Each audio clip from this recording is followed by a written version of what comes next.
देखो दोस्तों, आज आपका नेक्स्ट लेक्चर रहेगा कि गोलीय संधारित्र की धारिता ज्ञात करना। तो देखते हैं कि गोलीय संधारित्र क्या होता है। पहले तो समांतर प्लेट संधारित्र पढ़ा था और आज पढ़ेंगे हम गोलीय संधारित्र की धारिता। तो देखते हैं कि गोलीय संधारित्र क्या होता है। पहली परिभाषा पढ़ूंगा मैं, उसके बाद में इसका आप इसकी धारिता ज्ञात करोगे कि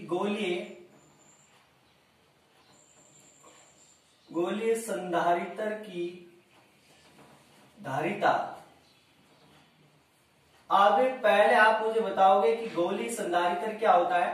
कि गोलीय संधारित्र ऐसा होता है कि समान परिणाम, अभी डायग्राम बनाऊंगा पहले समझा दूं कि समान परिणाम किंतु विपरीत प्रकृति के आवेशों से बनी सेकेंडरी चालक गोलों की समान परिणाम वे विपरीत प्रकृति के आवेशों से युक्त सेकेंडरी चालक गोले की युक्ति क्या कहलाती है, आपके गोलीय संधारित्र कहलाती है। देखो, दो चालक गोला लूंगा जिनका केंद्र क्या रहेगा, हमेशा एक ही रहेगा, ध्यान रखना। एक तो ये चालक गोला लिया आपके पास, एक तो मैंने ये चालक गोला ले लिया और उसके एक तो आपके ये चालक गोला ले लिया, इसको नाम दे दिया मैंने बी। क्या नाम दे दिया? और इसी के अंदर केंद्र दोनों का सेम ही रहेगा, ये आपका केंद्र। और इसी के अंदर मैंने एक गोला ले लिया और इस गोले को नाम दे दिया मैंने ए। इस गोले का नाम बी, इस गोले का नाम ए। और इस छोटे गोले की आपकी त्रिज्या मैंने ले ली R1। क्या ले ली? Small R1।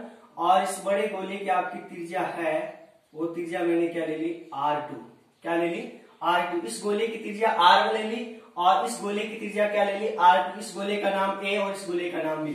अब आप चालक गोला है, हेडिंग लगा के चालक गोलों का सेकेंडरी आपके चालक गोलों, ऐसी युक्ति क्या कहते हैं? सेकेंडरी ऐसी युक्ति क्या कहलाती है? आपके परिणाम क्या रहेगा? अब मैंने मान लिया कि इस गोले पर जो आपका आवेश है, कि इस प्रथम गोले A पर जो इस गोला A है आपका छोटा, इस गोले पर जो आपका आवेश है वो आवेश मैंने मान लिया आपके प्लस आवेश है, धनावेश दे दिया इस गोले को। परस्पर रहेगा, चालक गोला है तो चालक गोलों की युक्ति कहलाती है गोलीय संधारित्र। प्लस आवेश दिया मैंने इसको। अब यहाँ पे ही चीज आपको गौर करने की समझने की चीज है कि आपने चैप्टर नंबर 1 में पढ़ा होगा कि आवेशन की विधियां, उसमें एक विधि थी आपके आवेश प्रेरण की विधि। चैप्टर नंबर 1 में आवेश की विधियां, उसमें एक विधि थी कि आवेश प्रेरण द्वारा आवेश किस प्रकार। यदि इस गोले पर आपका प्लस आवेश है तो इस गोले के अंदर आंतरिक पृष्ठ पर, कौन से पृष्ठ पर? आंतरिक पृष्ठ पर कौन सा आवेश आ जाएगा? माइनस आ जाता है। आंतरिक पृष्ठ गोले बी के आंतरिक पृष्ठ पर कौन सा आवेश आ जाता है? आवेश प्रेरण द्वारा। मैं समझा रहा हूं किसके द्वारा? आवेश प्रेरण के द्वारा गोला बी के आंतरिक भाग पर कौन सा आवेश आ जाता है? ऋणावेश आ जाता है। और बाहरी पृष्ठ पर कौन सा आवेश आ जाता है? धनावेश आ जाता है। कौन सा आ जाता है? लेकिन इस धनावेश को मैंने क्या कर दिया? भू समर्पित कर सकता हूं। क्या कर सकता हूं? अर्थिंग, मतलब भूमि से क्या कर सकता हूं? उसको जोड़ दिया, अर्थिंग कर दिया। अर्थिंग करने के कारण ये क्या हो जाता है? आपके जो ये प्लस आवेश है, धनावेश आवेश, वो किसमें समावित हो जाता है? पृथ्वी में समावित। पृथ्वी धनात्मक आवेश भी लेती है और ऋणात्मक आवेश भी ग्रहण कर लेती है, मतलब इस पृथ्वी में क्या हो जाता है? समाप्त हो जाता है। इसके कारण ये आवेश आपके क्या हो जाता है? पृथ्वी में समाप्त होने के कारण आवेश नहीं रहता है। अब इस गोलीय संधारित्र ये इस प्रकार की गोली, परिणाम समान लेकिन विपरीत प्रकृति के आवेशों से युक्त चालक गोलों से युक्त युक्ति क्या कहलाती है? गोलीय संधारित्र कहलाती है। इसकी आपको क्या ज्ञात करनी है? कैपेसिटेंस धारिता ज्ञात करनी है। आप देखो, लिखूंगा कि गोले ए का विभव, पहले गोले ए का विभव क्या मेरे पास? VA है, तो VA बराबर क्या हो जाएगा? कि विभव VA बराबर क्या हो जाएगा? गोला A, इसकी दूरी कितनी आपके पास? R1 है, तो KQ upon R1, equation number 1। फिर लिखूंगा इसी प्रकार गोले B का विभव VB है। क्या VB? अब ये माइनस में हो गया क्योंकि इस पर आवेश कौन सा आपके पास? माइनस है। आंतरिक पृष्ठ पर आवेश कौन सा? माइनस। इस कारण माइनस के कारण ये माइनस के KQ अपॉन दूरी कितनी आपके पास? R2, समीकरण नंबर 2। फिर लिखूंगा अतः इन गोलीय संधारित्र का कुल विभव, गोलीय संधारित्र का कुल विभव V है। क्या है? कुल विभव V है। तो आपके देखो, इधर देखो, कुल विभव v है, तो आपको कुल विभव ज्ञात करना है। दोनों को आपस में क्या करूंगा, कुल विभव ज्ञात करने के लिए जोड़ दूंगा। तो v बराबर va प्लस के v। आगे बात समझ में। तो समीकरण 1 व 2 से मान रख दूंगा। लिखो समीकरण 1 व 2 से, समीकरण 1 व 2 से तो v बराबर क्या हो गया, v a का मान कितना आपके पास के क्यू अपॉन r1 प्लस था, प्लस माइनस टकराएगा क्या हो गया माइनस के क्यू अपॉन r2। क्या कॉमन दिखाई दे रहा है, के क्यू कॉमन ले लिया, 1 अपॉन r1 माइनस के 1 अपॉन r2। इनके लेसे पे आगे आपके पास क्या आगे कि r1 r2 लेसे पे r1 का r1 में भाग दिया, कैंसिल, पीछे क्या बचा r2 माइनस के r1।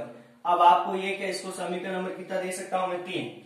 क्या दे सकता हूं समीकरण नंबर, इसको मैं 3 दे सकता हूं। विभव का मान क्या देगा, लिखूंगा गोलीय संधारित्र की धारिता, माना गोलीय संधारित्र की धारिता, गोलीय संधारित्र की धारिता, धारिता कितनी है C आपके पास कितनी है, तो धारिता बराबर क्या होता है कि Q बराबर क्या होता है CV, सूत्र होता है श्री गणेश मैंने बताया था।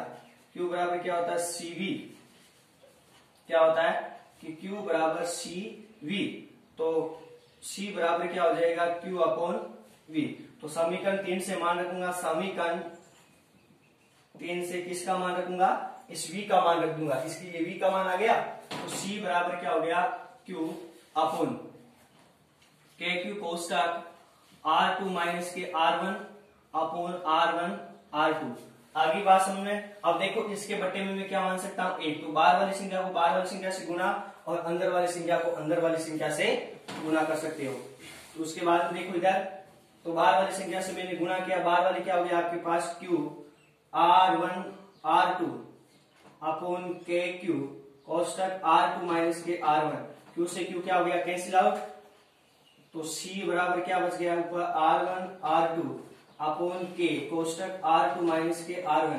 और अब इस के की जगह में मान क्या रख सकता हूं, के की जगह मान रख सकते हो चैप्टर नंबर 1 में पढ़ेगा 1 upon 4 pi epsilon not, 4 pi epsilon not. ये क्या चला जाएगा ऊपर चला जाएगा, इस बट्टे में रखूंगा ऊपर चला जाएगा, तो 4 pi epsilon not R1 R2 upon R2 minus के R1। यही क्या होता है कि गोलीय संधारित्र का क्या होता है फॉर्मूला होता है। लेकिन जब इस गोलीय संधारित्र अभी तो निर्वात है, इसके अंदर जो आपका ई का मान है वो उसका ई का मान कितना है 0 रहता है, अंदर कितना रहता है ई का मान 0 रहता है, क्योंकि गोलीय चालक गोल आ गया ना।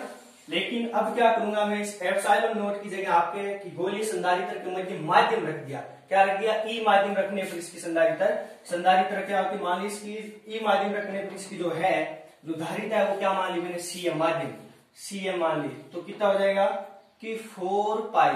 अब इस एप्सिलॉन नॉट की जगह क्यों आपने सूत्र पढ़ा होगा, एप्सिलॉन R बराबर क्या होता है एप्सिलॉन बटा एप्सिलॉन नॉट, तो इसको 1 से गुणा किया तो एप्सिलॉन M बराबर एप्सिलॉन नॉट एप्सिलॉन R। तो इस 4 पाई एप्सिलॉन नॉट की जगह मान क्या रख सकते हो आप, ई माध्यम हो तो सॉरी कि ई एप्सिलॉन R बराबर ये मान रख सकते हो कि एप्सिलॉन नॉट बटा एप्सिलॉन R। उसके पश्चात आप क्या करोगे कि धारिता का मान ज्ञात करते समय, धारिता का मान इसका मान आप रख दोगे इधर से कि अब इसका मान आप क्या रख सकते हो कि एप्सिलॉन R एप्सिलॉन M मतलब माध्यम है, और R1 R2 upon R2 minus के R1। इस एप्सिलॉन नॉट की जगह मान रख देंगे किसमें, माध्यम में धारिता, माध्यम में कितना हो गया CM मान लिया, इसकी संधारित्र की धारिता CM मान ली और इनका मान रख दिया।